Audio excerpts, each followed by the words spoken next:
Chapter 4, United Nations. In the last chapter, we tried to understand the nature of India's defense system. In this chapter, we shall acquaint ourselves with the United Nations, an international organization working for world peace. In the first half of the 20th century, 2 world wars took place. Taking into account the heavy toll of human life and money that the world wars took, all the countries in the world felt the need to take some concrete steps to establish peace. After the First World War, the League of Nations had been created to establish peace, but it was not very successful in its objective. The destruction of the Second World War, however, strengthened the idea that such wars must be avoided, and therefore the United Nations, an international organization, was established on 24th October 1945. This day is celebrated as the United Nations Day. The responsibility of maintaining world peace is not with 1 or 2 nations alone. Rather, all nations must be aware of this responsibility. The United Nations is an organization which fosters this feeling. All the nations that accept the Charter of the United Nations can become its member. This international organization is based on certain important principles. It is an organization of sovereign nations. It is a platform for resolving international issues through peaceful means. All the member nations enjoy an equal status in the organization. All nations are considered equal without any discrimination on the basis of the extent of development or prosperity. It is binding on all member countries to resolve their international issues only through peaceful means.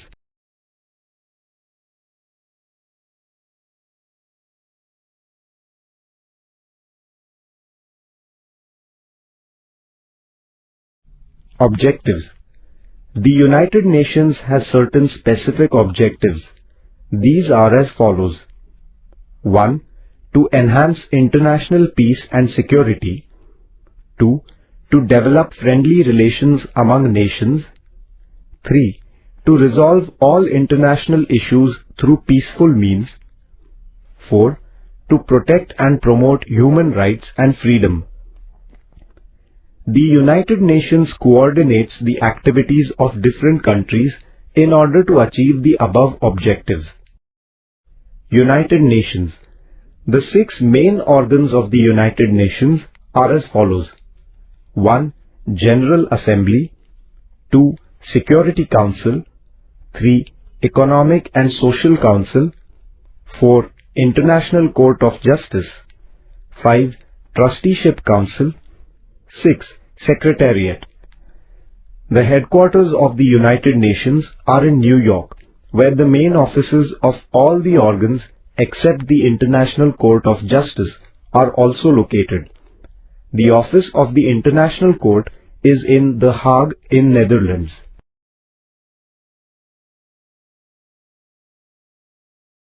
General Assembly. Structure. The representatives of all member countries of the United Nations are the members of the General Assembly. Till 2011, the strength of the member countries in the General Assembly was 193. While voting in the General Assembly, every nation has the right to cast only one vote. Srimati Vijayalakshmi Pandit was the chairperson of the United Nations General Assembly in 1953. She was the first Indian lady to hold this post. Functions. The General Assembly has the right to pass resolutions regarding issues of international peace and security. It discusses reports received from the Security Council and passes the UN budget. It also elects the non-permanent members of the Security Council and the members of the Economic and Social Council. During its sessions, all the member nations discuss many important international issues. Therefore, the UN General Assembly is considered to be an important forum for discussion on international questions.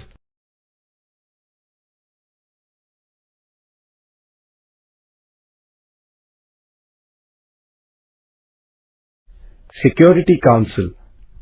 Structure. The Security Council has a total of 15 members. The 5 permanent members of the Security Council are United States of America, France, United Kingdom, Russia, and China.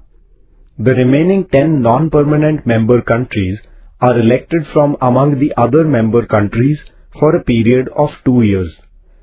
The 5 permanent members of the Security Council have the veto power. Veto power means the right to reject any decision. Any decision of the Council must have the concurrence of all 5 permanent members. Opposition by any one of these members leads to a rejection of the decision. Functions. The Security Council performs functions like maintaining international peace and security, probing into international disputes, suggesting ways to resolve international issues, taking military or economic action against aggressor countries if necessary, etc. Economic and Social Council. Structure. This council was established to coordinate the social and economic functions of the UN. It has a total number of 54 members. Functions. This council performs functions like initiating discussions on the global level on questions of poverty, social and economic inequalities, apartheid, etc., to create awareness about human rights and freedom, to undertake projects about social, cultural and educational issues, etc. The International Court of Justice. Structure. There are a total number of 15 judges in the International Court. These judges are chosen by the Security Council and the General Assembly. Functions. The court performs the functions of adjudicating the disputes between 2 or more member countries, providing the right interpretation to international laws, norms and traditions, etc. The Trusteeship Council. After the Second World War, the Trusteeship Council took the responsibility of administering territories which were incapable of governing themselves.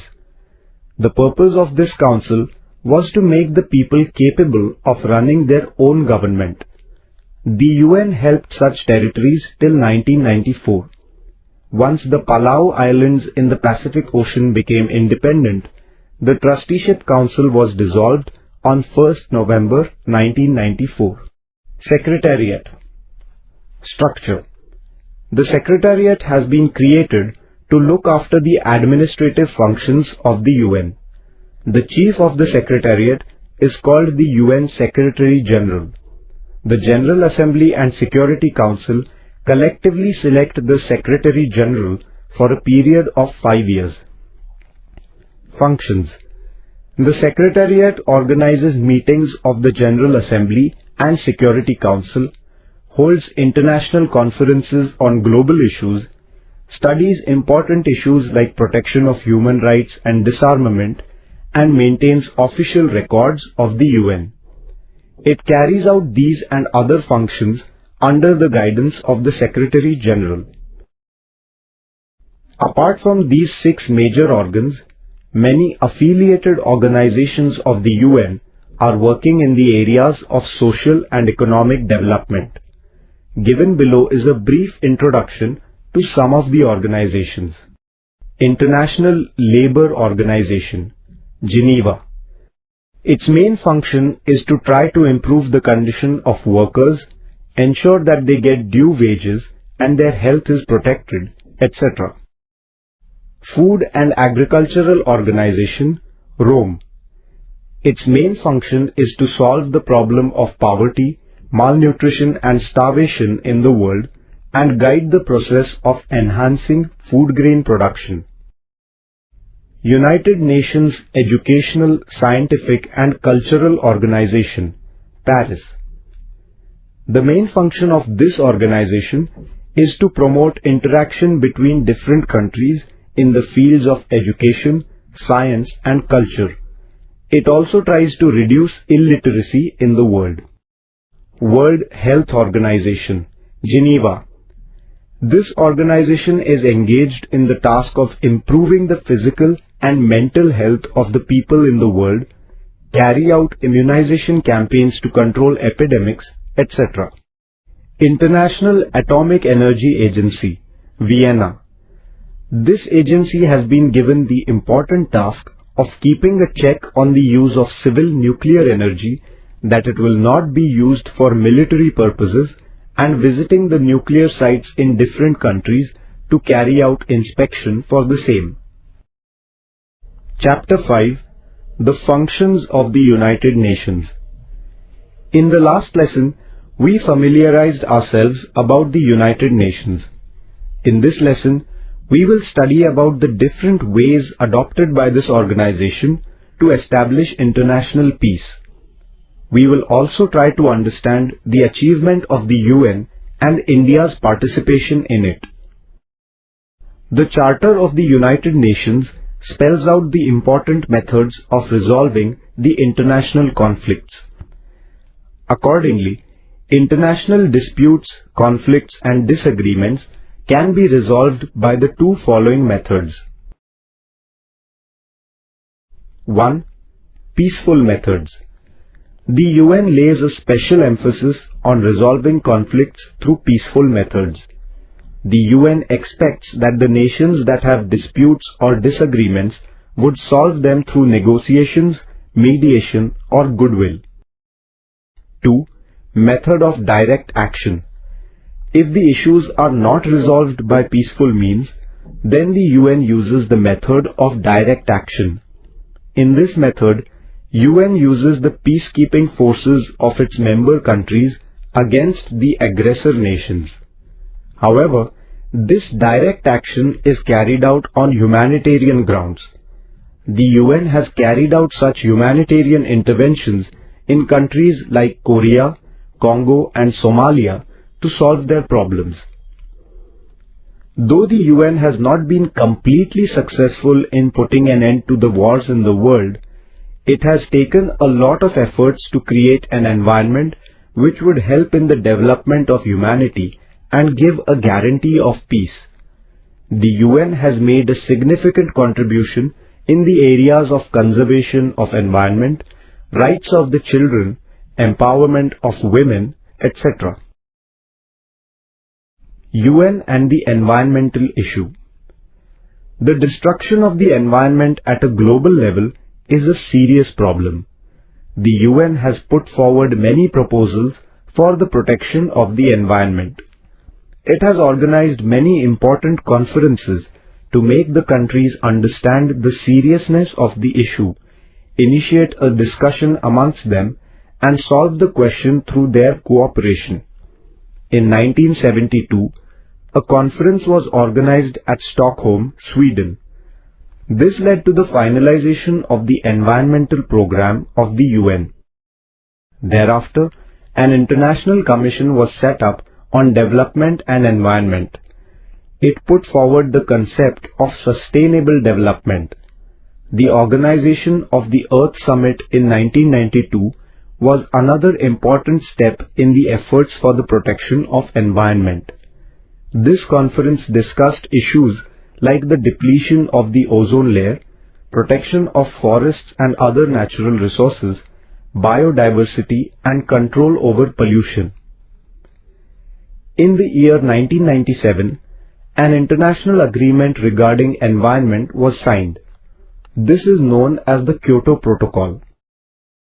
India accepted this agreement in 2002.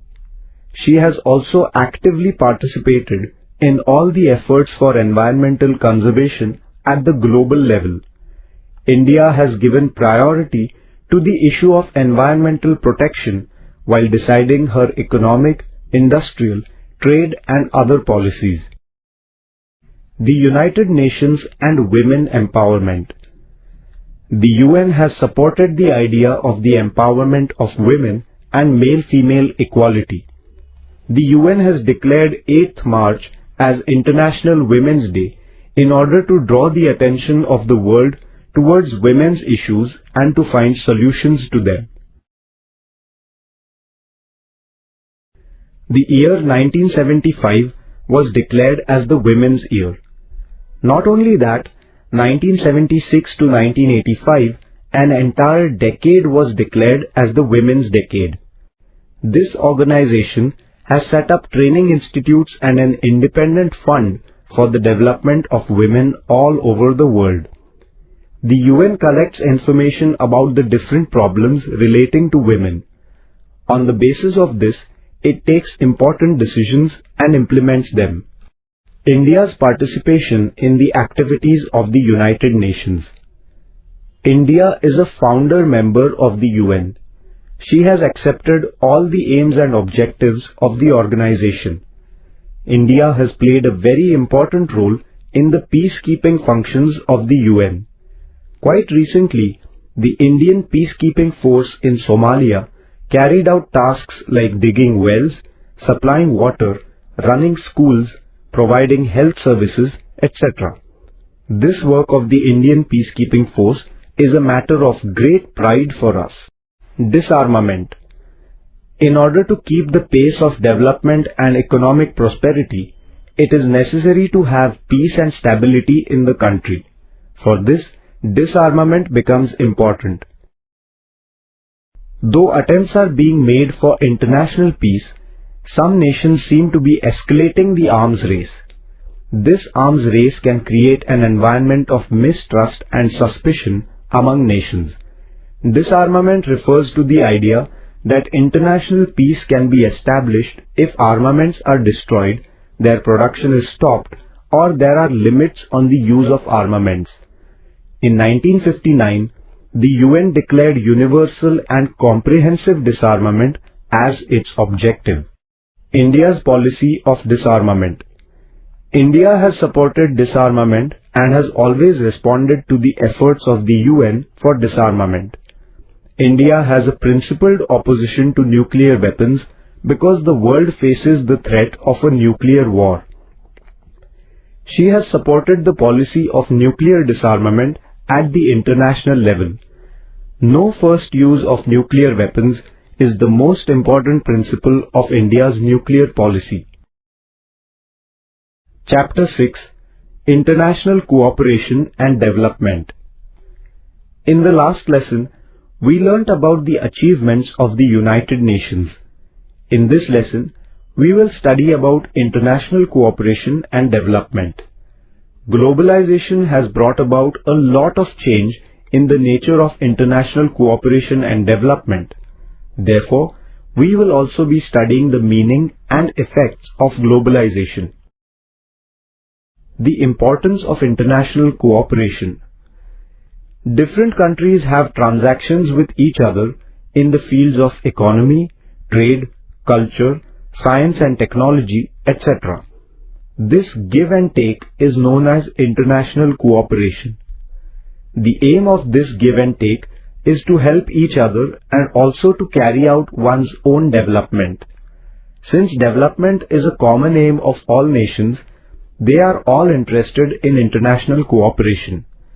This cooperation also helps to reduce the gap between the rich and poor nations. Globalization has given a boost to international cooperation and increased its scope. Poor and rich nations. The countries where the per capita income is high, substantial industrial progress has taken place, and where the level of literacy is also high are known as rich nations. They enjoy a relatively high standing on the Human Development Index. The poor countries could be rich in their natural resources, but they lack material and technical know-how, and therefore they are not able to use these resources for their economic development. The poor nations have an agriculture-dominated economy, a slow pace of industrialization, and low level of literacy. These nations are placed low on the Human Development Index. They also have to take special efforts to solve the problems of poverty, unemployment, social backwardness, and political instability. Globalization. Globalization means the free movement and give and take of information technology, capital, people, market and commodities between countries. It has led to an integration of the economies and markets of various countries. After 1990, the pace of globalization increased. There was a greater contact between people living beyond the borders of the countries in different parts of the world. The give and take of ideas also increased. It became possible to take along the flow of capital, skilled unskilled labor anywhere in the world. Production of goods wherever convenient and cheap, manpower wherever available and selling the goods in any market in the world. This kind of a change has been ushered in by globalization. Though the main context of globalization is economic, yet it has different aspects like the political, cultural, educational, etc. Globalization has also led to changes in the economic and foreign policies of all countries. Trade. Globalization has led to an integration of economies. India has given a positive response to this process. India realized that international trade is an important way of preserving international cooperation, and therefore, after 1990, she brought about many economic reforms.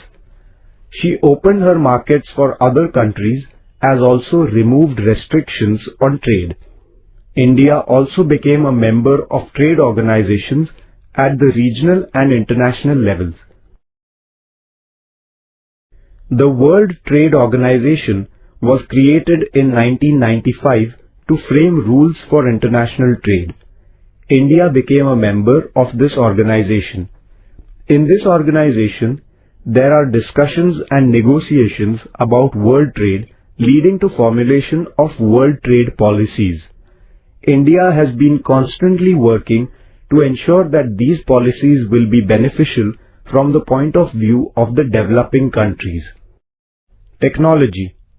The changes in technology reduced the geographical distance between countries and within countries. It became possible to make a contact anywhere in the world in a very short span of time. The process of monetary investment and transaction became very easy through the electronic medium. The progress in technology has given an important advantage to the health sector. This can be seen in the developments in the field of medicine, improvement in health services, increase in the quality of life, increase in the life expectancy, etc. This give and take is not one-sided. Rather, all nations are contributing to this process. For example, India's traditional knowledge, Yoga and Ayurveda are spreading all over the world. Political and social changes. The process of democratization received a boost due to globalization. People around the world are taking a firm stand that the functioning of the state should be transparent and there should be accountability in governance. Information about the struggle for rights and freedom in the world can now easily reach everywhere, leading to a better awareness among people. The routine use of computers, internet, email, fax, mobile has led to an increased contact between people. The facilities provided by technology have led to a rapid development in the field of art, literature, music, science, sports, entertainment, news, etc. All these changes have had an impact on the life and thoughts of the people. There is a new consciousness that the world is one, and through this, a new global culture is being created. All these issues are conducive to international cooperation and development.